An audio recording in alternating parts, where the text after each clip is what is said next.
God bless America. Hello, everybody. I am the Talk Radio Protege, and this is the Protege program. Welcome back once again.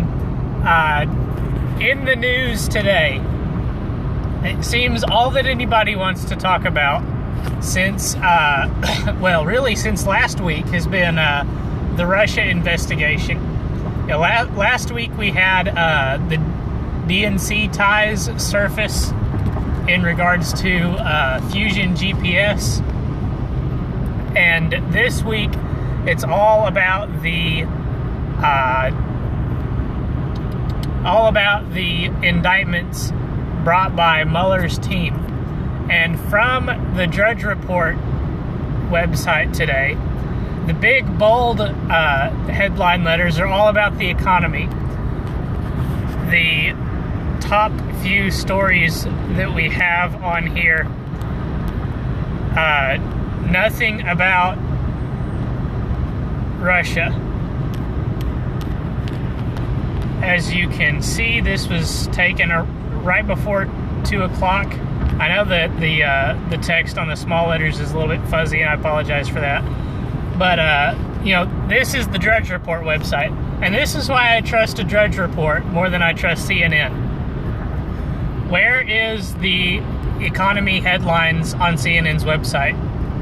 You have Russia and Mueller, Russia investigation, Russia investigation, New York Police Department, Wendy Williams, more Russia,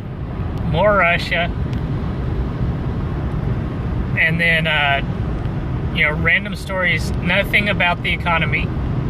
There's zero headlines about the economy. Ask yourself, if this was taking place under President Obama, what would the CNN page look like? Honestly, ask yourself that question. What I really want to talk about today, though, is a headline that appeared on Drudge Report right above the big bold headlines, and it's about this Cato Institute's survey that found that a large majority of Americans feel that believe political correctness has silenced discussions society needs to have, and a majority of Americans have political views they're afraid to share. And I want to just kind of go over this, maybe point out some observations that I have, and I just enjoyed exploring this survey, and I think it would be useful to explore it ourselves. The language that Miss Ekins uses in conveying this information, I find interesting. So, let's just look at this. 71% of Americans believe that political correctness has silenced important discussions our society needs to have. What is that a valid belief that 71% of Americans have? If on a number like 71%, you have to understand the way that political affiliations shake out is it's roughly one-third. 1/3 Democrat, 1/3 Independent, 1/3 Republican, which translates roughly to 1/3 left, 1/3 centrist, and 1/3 right-leaning. So if 71% of Americans believe that political correctness, or believe anything really, then you're going to have some people from all across the spectrum. I think that they give us the breakdown as we get into this survey. But let's spend some more time just talking about this idea. Political correctness has silenced important discussions our society needs to have. What are the rules of political correctness? In political correctness, it's wrong to say certain things about specific races of people, specific genders, specific groups of people based on gender, specific groups of people based on their religion, etc., etc. For instance, it is politically incorrect to say that a majority of individuals that carry out terrorist attacks are practicing Muslims, or at least have Islamic beliefs. That's politically incorrect. So it's silences important discussions like what can we do to prevent terrorism. If you're not allowed to talk about the fact that a majority of terrorists in recent years have Islamic backgrounds, if you're not allowed to talk about that, then you can't have a discussion about preventing terrorism. So if some Democrats have these beliefs, then there have to be conversations that they would like to have that they believe political correctness has silenced. Now, I would like to see some examples of what conversations the 71% of Americans that have this belief would like to see had. I can imagine that race, religion, gender, sexuality would be conversations that we need to have that would be that we would consider under that category. Now that's a 70% type of number. When you see a number like 58%, now you've entered the realm where it could only be two groups of people that make up that number. Again, we have a roughly one-third split of political thought in the United States of America. This could be two of those groups of people that respond to the political climate prevents them from sharing their own political beliefs. Now, ask yourself which of those groups is most likely to have beliefs that they feel can't be shared. And then think back to some of the events that have happened in recent memory where people have been silenced for their political beliefs. I can name James Damore, who worked at Google, who had conservative beliefs, who was fired for expressing those beliefs. So you've got conservative people, or you've got at least one conservative person. But what's the saying from the military? Diversity in comics says it all the time. Once is a fluke, twice is coincidence, three times is enemy action. So James Damore gets fired from Google for expressing his beliefs. That's a fluke. Who's the guy who published the first Google video or YouTube video that was sandboxed? Yeah, I can't think of his name, but he's an alt-right aligned fellow. He gets his video placed in sandbox mode, which means it can't be stumbled upon. There are no recommended videos. There's no likes, dislikes. There's no comments. Comments are disabled. So that's another right-leaning belief that's silenced. That points to a culture that wants to silence right-leaning beliefs. Two examples. That's a coincidence. Do we have a third example? Just very recently, we actually do.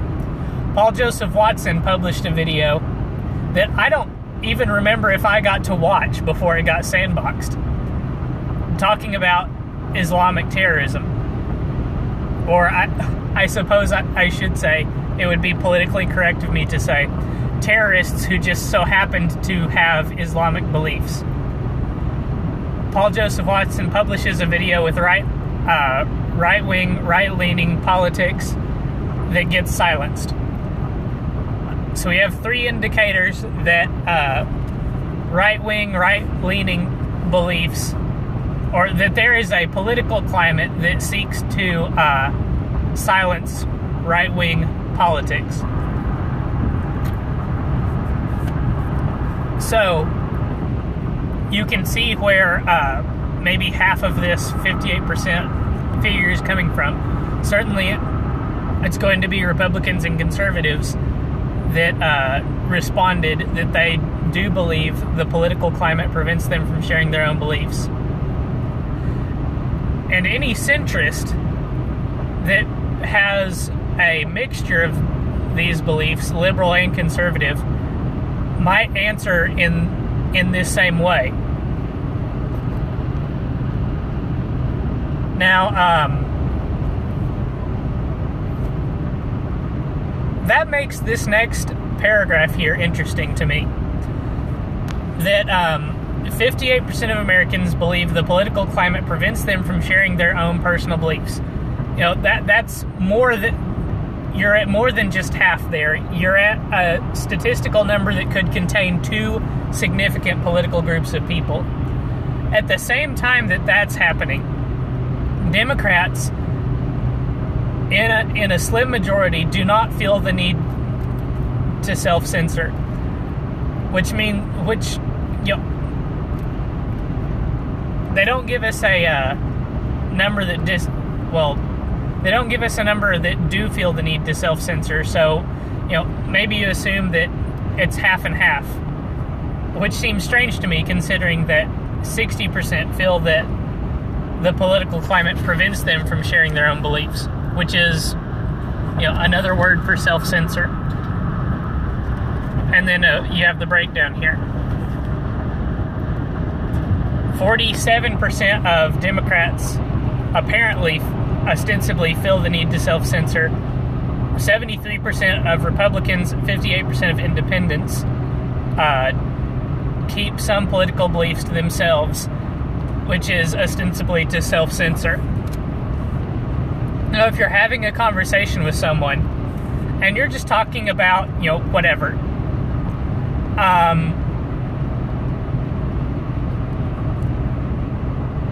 and the conversation swerves into politics.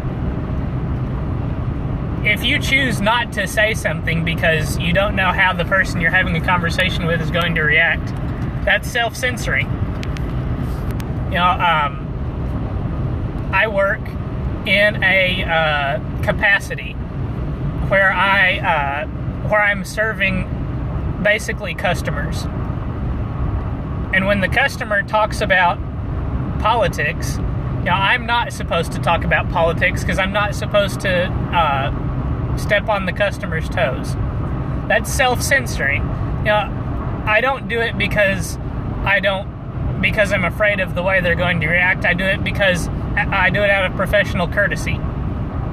But it's still self-censoring.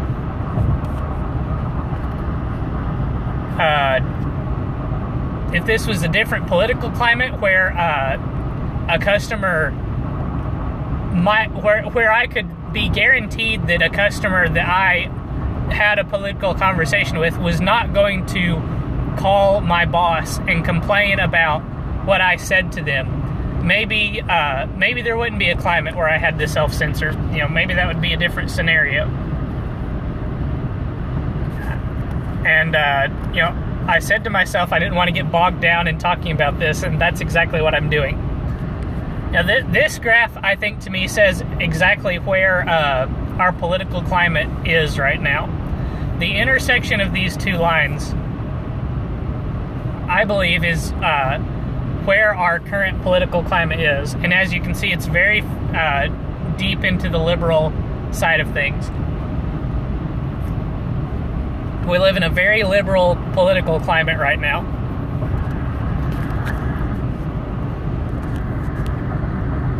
And I think it's better to start off with this.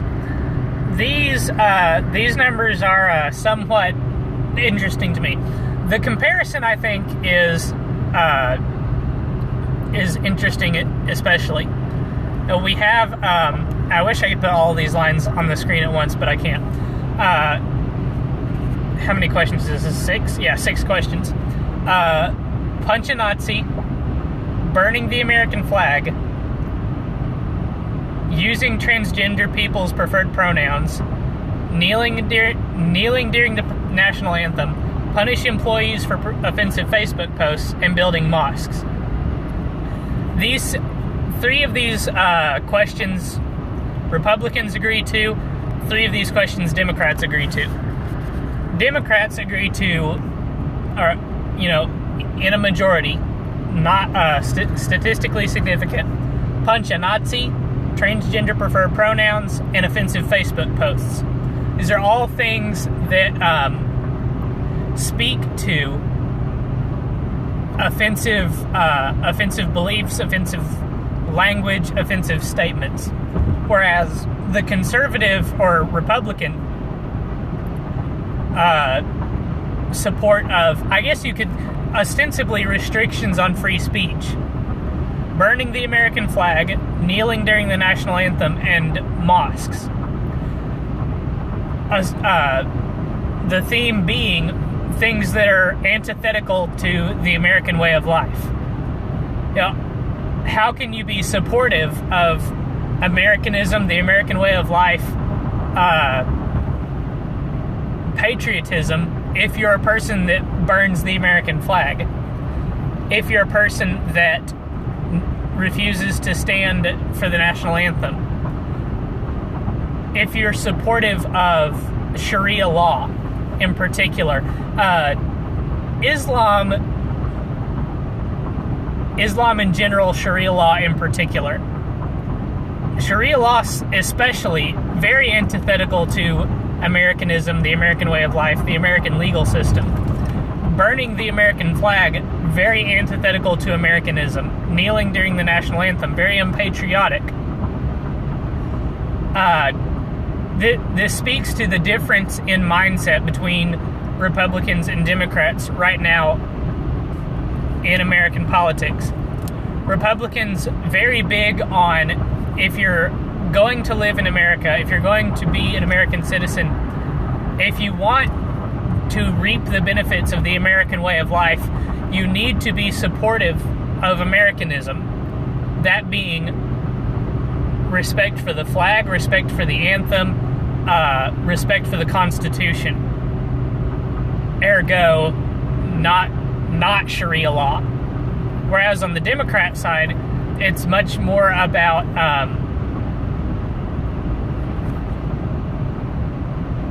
observing the, I call it the code of politeness. Political correctness takes the code of politeness to extremes that I don't agree with.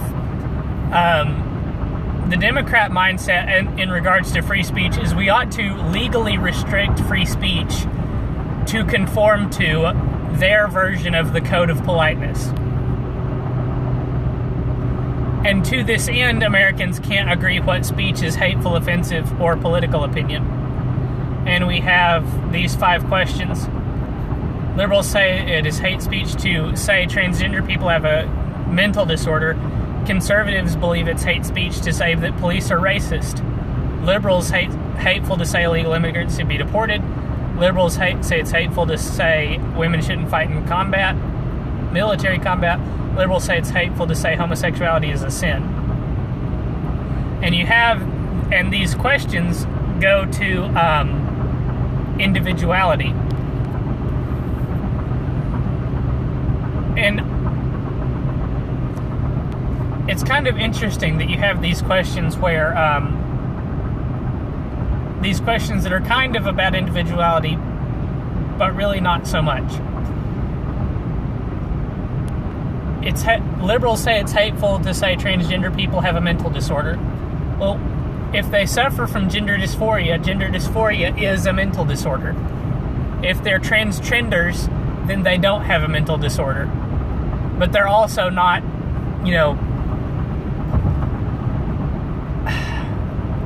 I don't want to get off into the weeds, which we could easily do here, talking about gender dysphoria, transgenderism, and mental disorders.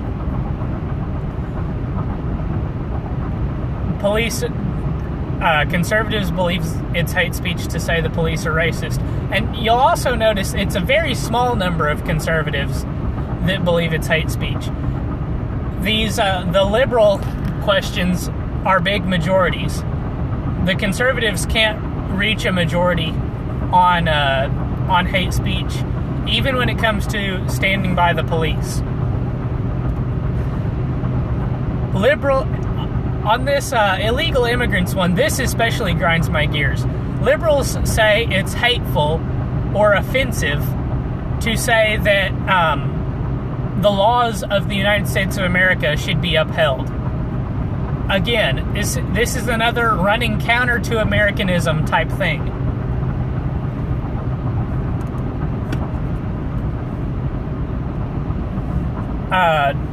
Item number 4, liberals say it's hateful or offensive to say women shouldn't fight in military combat roles.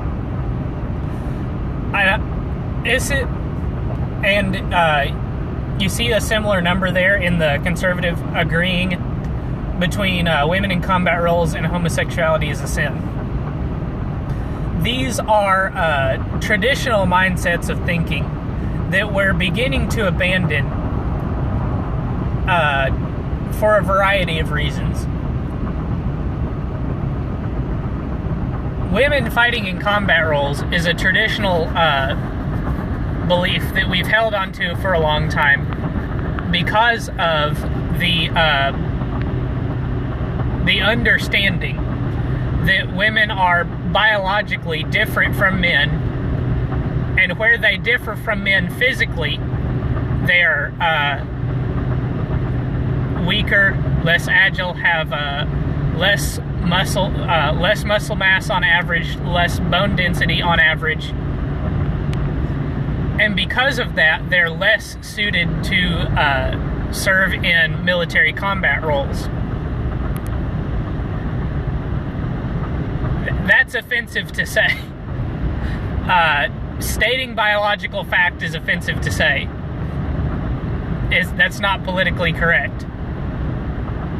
That's a conversation that we're not allowed to have because of political correctness. Homosexuality is a sin. This goes to another traditionalism thing, and it is another thing that runs counter to Americanism. Americanism is all about people ought to practice their religion to the degree they see fit.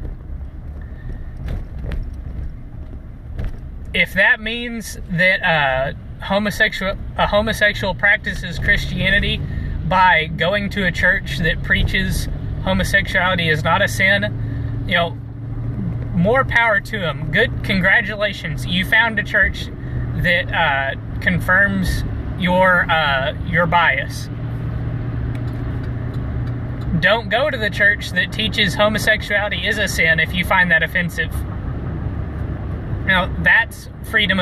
That's religious freedom. Yeah, and there's just not enough time for me to get caught up in the weeds on this, and that's exactly what I'm doing.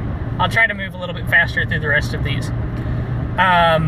Americans oppose hate speech laws, but say hate speech is morally unacceptable. This goes to that code of politeness that I alluded to earlier. The code of politeness is something that Americans, for the most part, understand and acknowledge is something that we ought to observe. It's not something that we ought to enshrine in our legal code, but it is something that we ought to recognize and observe. It's called applying cultural pressure. It's rude to say derogatory things about people based on their race. So you don't do it. It's unacceptable. Should we enshrine that in law? Well, no, because we believe that free speech is something that should be enshrined in law. That's all that I'm going to say on that. I'm going to go ahead and move on. Now,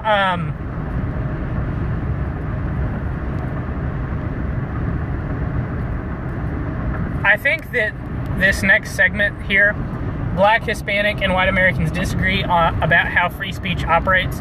I think that goes to the heart of the hold on what that the left has over these communities. There are, again, blacks and Hispanics make up very small minorities in the United States of America. Less than 15% on both counts, I think, is accurate.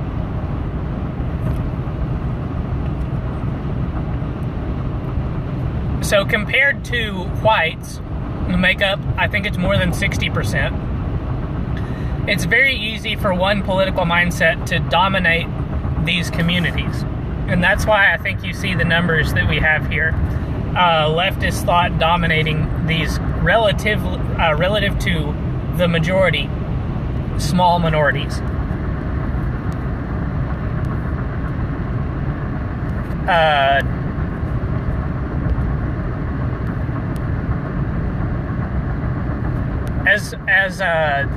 As statements on how they believe free speech operates, I'm not sure that that's a great way of putting it.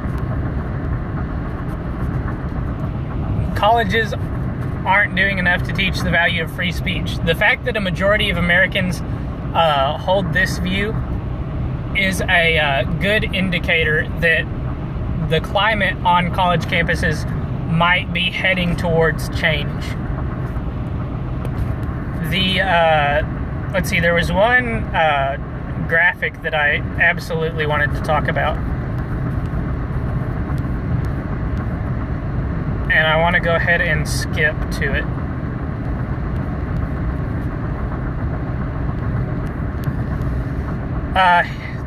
This one is interesting. I think it's interesting that from the outside looking in, it's easy to see what's wrong with the situation. So when you're outside of the in-group on college campus being liberal thought, it's the perception is very easy, or it's very easy to get the perception that this is what's keeping me out of being in the in-group. So it's easy to understand how Republicans being on the out-group and we've seen studies that demonstrate that liberal thought overwhelmingly dominates a lot of areas on college campus. It's interesting to me that liberal students would observe a conservative balanced bias at all. I would think that Democratic students would observe more balance than moderate political views.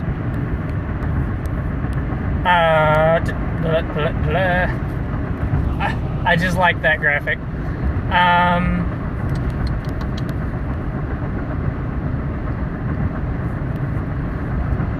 There was one graphic that shows, is this it?